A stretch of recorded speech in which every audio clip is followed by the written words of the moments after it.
Eh bien salut tout le monde, c'est Luc de chez Bléfaris, j'espère que vous allez tous très bien, pour ma part la forme. Alors je sais que ces derniers jours sont particulièrement compliqués pour le monde entier, j'ai envie de dire.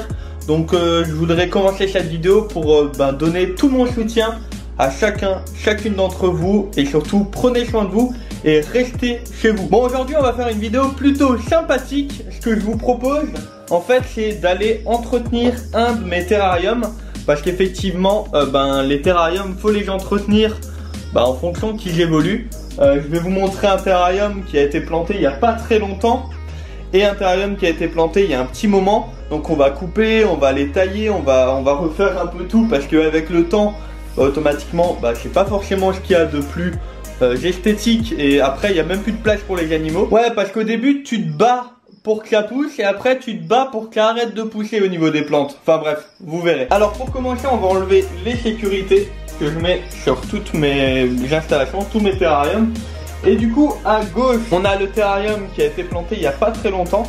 Je vous mets 2-3 vues pour que vous puissiez voir à quoi ça ressemble.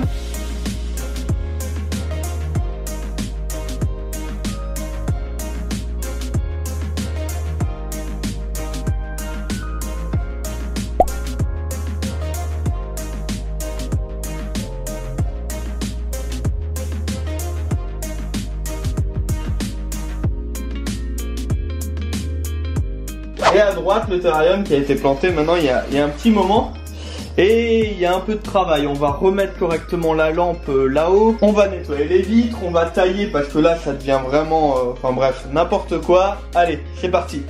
Alors nous voilà devant le terrarium. Donc en fait la rampe elle tient, elle tient plus du tout. Donc là il y a une fixation qui a pris très cher. Bon ça c'est de ma faute, c'est moi qui l'avais cogné. Et là celle-là elle a décroché, l'installation, enfin bref, les trucs ils tiennent plus du tout. Donc la rampe d'éclairage on va la refixer.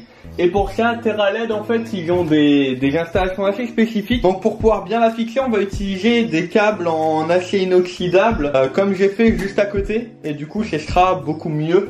Donc la première chose à faire c'est fixer cette rampe correctement. Voilà, donc là on se retrouve avec l'éclairage remis en place avec les nouvelles fixations.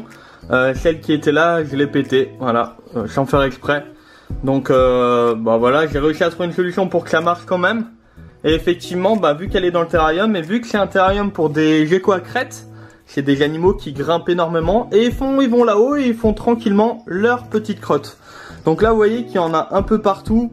J'ai même plus accès à la gamelle d'eau. Donc ça fait quelques jours que du coup je vaporise énormément, mais j'arrive plus à changer la gamelle d'eau. Donc je me suis dit là il faut vraiment qu'on fasse le ménage.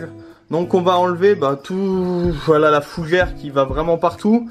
Celle-là on va peut-être la laisser, on va regarder. On va enlever les feuilles mortes. Enfin bref, on va faire le ménage, c'est parti. Donc maintenant ce que je vais faire c'est déjà couper tout ce qui est superflu. Voilà, tout ce genre de choses, les racines qui peuvent traîner un peu partout. Alors je vais essayer d'en garder, mais il faut que j'en enlève quand même au maximum, parce qu'effectivement après ça part vite en cacahuète. On peut voir que voilà, les animaux, je sais même plus où ils sont. Tout ce qui est un peu trop haut je vais couper pour éviter que ça prenne la lumière pour les autres plantes. Donc celle-là vu qu'elle est à l'arrière elle dérange pas. Mais maintenant celle-là elle commence à manger de la place pour les autres. Alors on va couper clairement ça là. Il n'y a pas de pitié à avoir. De toute façon ça pousse comme des... Alors j'allais dire comme des petits pains, mais les petits pains ça pousse pas, mais c'est-à-dire que ça pousse très bien. Là il y en a vraiment partout. Devant je vais clairement enlever toute cette touffe là. Donc là on va se focaliser sur cette partie là, où je vais vraiment tout couper à ras. Je vais pas les enlever parce que l'objectif c'est que ça repousse et qu'on taille hein. Mais je vais couper à ras et voir ce que ça va donner par la suite. Là on va laisser la touffe qu'il y a ici. Au final c'est plus que des tiges presque. Alors point aussi très important, je vais enlever tout ce qui est racines qui montent un peu trop haut. Par exemple ici dans le coin, et en fait ça va venir tout bloquer. Vous voyez, donc il y en a plein. Et au final ça peut bloquer les portes, ça va se nicher dans des endroits où en fait ça va garder l'humidité là-dedans. Et sur le long terme ça va abîmer le terrarium. Je comprendrai jamais les gens qui pendant le confinement sont en train de couper en plein milieu de la route des barres de fer. Et en plus c'est à la maison, hein, c'est pas les gens qui travaillent, respect à vous déjà. Mais là, je sais pas. Ah, je crois qu'il a fini. Ce que je vous propose... Ah, voilà, tombé en panne. Donc résultat là, j'ai tout coupé. Donc devant, c'est là où il y avait la gamelle. Donc il y aura un meilleur accès pour la gamelle. Donc ça c'est cool. Ensuite là, il y a une grosse partie. Alors il n'y a que les tiges. Mais tout ça c'est la partie un peu fougère. Il y en a également là derrière. Pour le moment elle dérange pas celle-là, donc je vais la garder. On voit bien sûr que toutes les plantes, j'ai perdu le nom. Les broméliacées, voilà. Elles se multiplient de partout. Là on voit qu'il y a celle-là là, voilà. On voit qu'elle vient d'être faite. Donc elle est en train de monter. Donc elle se multiplie vraiment sur le centre. On voit que là il y a une racine qui vient de la droite et qui part à gauche. Donc elle se multiplie, je vais voir, peut-être que je vais en utiliser pour mettre dans le terrarium qui est juste à côté. Même si c'est là pour une espèce qui est un peu plus terrestre, c'est pour ça que tout est au sol. On peut quand même voir pourquoi pas utiliser des broméliacées, enfin en rajouter parce qu'il y en a déjà. Je vaporise, je fais encore 2-3 petites secs et ensuite je vous montre le terra totalement fini après le taillage.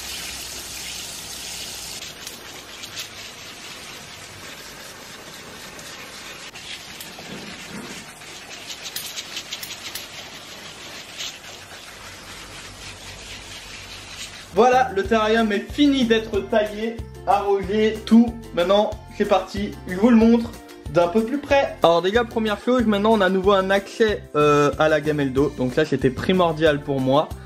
C'est beaucoup plus aéré à l'avant, donc on peut voir le reste du terrarium. Donc après, chacun fait comme il veut. Moi, j'aime bien voir un peu différentes hauteurs. Donc l'avant qui est bas, ensuite les broméliacées qui vont venir en mi-hauteur et ensuite... les plantes un peu plus hautes qui seront sur l'arrière pour faire le fond. Donc voilà, toujours de quoi grimper bien sûr. J'ai nettoyé aussi un peu les parois, bien sûr elles sont pas nickel, mais le but, au final j'aime bien quand c'est comme ça, c'est pas tout blanc, d'accord, mais c'est propre quand même. Donc voilà, après sinon rien de particulier. Pour ceux qui me poseraient la question, pour avoir les plantes qui poussent aussi bien, parce que je sais que moi, mes débuts, c'était pas forcément facile. L'éclairage fait beaucoup, d'accord. Donc là, c'est du terra LED, j'en ai dans tous mes terrariums. J'ai envie de dire que ça fait bien la moitié du taf. L'humidité, pour maintenir correctement l'humidité, vous voyez l'épaisseur du terrarium. Donc ça, c'est le bas. Et vous voyez que le substrat vient quasiment jusqu'en haut. Donc j'ai énormément de substrat placé à ce niveau-là. C'est du substrat qui tient très bien l'humidité. De la tourbe de coco, de l'écorce de pin et de la chaigne, ça dépend, à des endroits il y a différentes choses.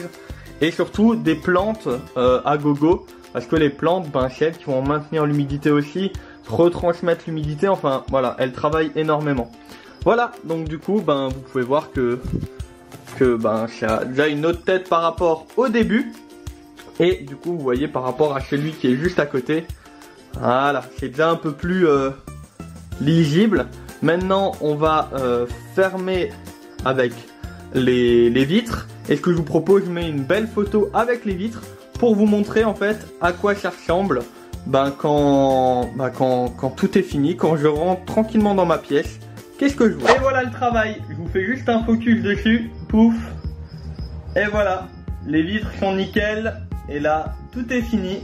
Et du coup, le soir, vu que c'est un animal nocturne, le gecko-à-crête, je vais pouvoir correctement les observer. Et écoutez les amis, si cette vidéo vous a plu, n'oubliez pas de bombarder les likes. N'oubliez pas de vous abonner à la chaîne YouTube, activer la petite cloche. Vous pouvez mettre un petit commentaire si vous avez des choses à me raconter. Je vous dis à vendredi prochain 18 h pour une nouvelle vidéo. C'était Luc de Chevalier Paris. Ciao tout le monde.